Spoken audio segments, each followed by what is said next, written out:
Hello friends, आपको हमारा प्यार भरा नमस्कार। ससुराल आई नई नवेली बहू की कहानी। प्रत्येक बहू की ससुराल से शिकायत। एक बार बेटी डोली में विदा हुई तो फिर वो बस मेहमान ही होती है घर की। फिर कोई चाहे कितना ही क्यों ना कह ले कि ये घर आज भी उसका है, सच तो ये है कि अब वो कभी भी यूं ही अपने घर, उस घर जिसे मायका कहते हैं, नहीं आ सकती। ससुराल में वो पहली सुबह आज भी याद है। कितना हड़बड़ा के उठी थी, ये सोचते हुए कि देर हो गई और सब ना जाने क्या सोचेंगे।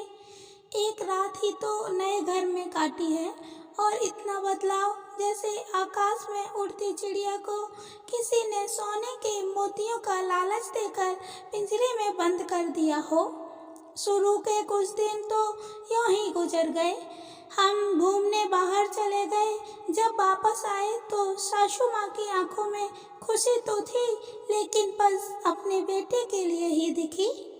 मैंने सोचा शायद नया नया रिश्ता है, एक दूसरे को समझते देर लगेगी, लेकिन समय ने जल्दी ही एहसास करा दिया कि मैं यहाँ बहू हूँ, जैसे चाहूँ वैसे नहीं रह सकती।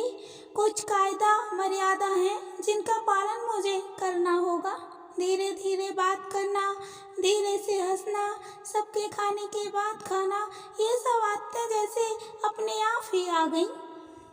घर में माँ से भी कभी कभी ही बात होती थी। धीरे धीरे पीहर की याद सताने लगी। ससुराल में पूछा तो कहा गया अभी नहीं, कुछ दिन बाद। जिस पति ने कुछ दिन पहले ही मेरे माता पिता से कहा था कि पास ही तो है, कभी भी आ जाएगी, उसके भी सुर बदले हुए थे। अब धीरे धीरे समझ आ रहा था कि शादी कोई खेल नहीं, इसमें सिर्फ घर नहीं बदलता बल्कि आपका पूरा जीवन ही बदल जाता है। आप कभी भी उठ के अपने पीहर नहीं जा सकते, यहाँ तक कि कभी याद आए तो आपके पीहर वाले भी बिना पूछे नहीं आ सकते। पीहर का वो उलहड़पन, वो बेबाक हंसना, वो झूठे मुँह रसोई में कुछ भी छू लेना, जब मन चाहे तब उठना, सोना, नहाना, सब बस अब यादें ही रह जाती हैं। अब मुझे समझ आने लगा था कि क्यों विदाई के समय सब मुझे गले लगाकर रो रहे थे। असल में मुझसे दूर होने का एहसास तो उन्हें हो ही रहा था, लेकिन एक और बात थी जो उन्हें अंदर ही अंदर परेशान कर रही थी कि जिस सच से उन्होंने मुझे इतने साल दूर रखा, अब वो मेरे सामने ही आ जाएगा।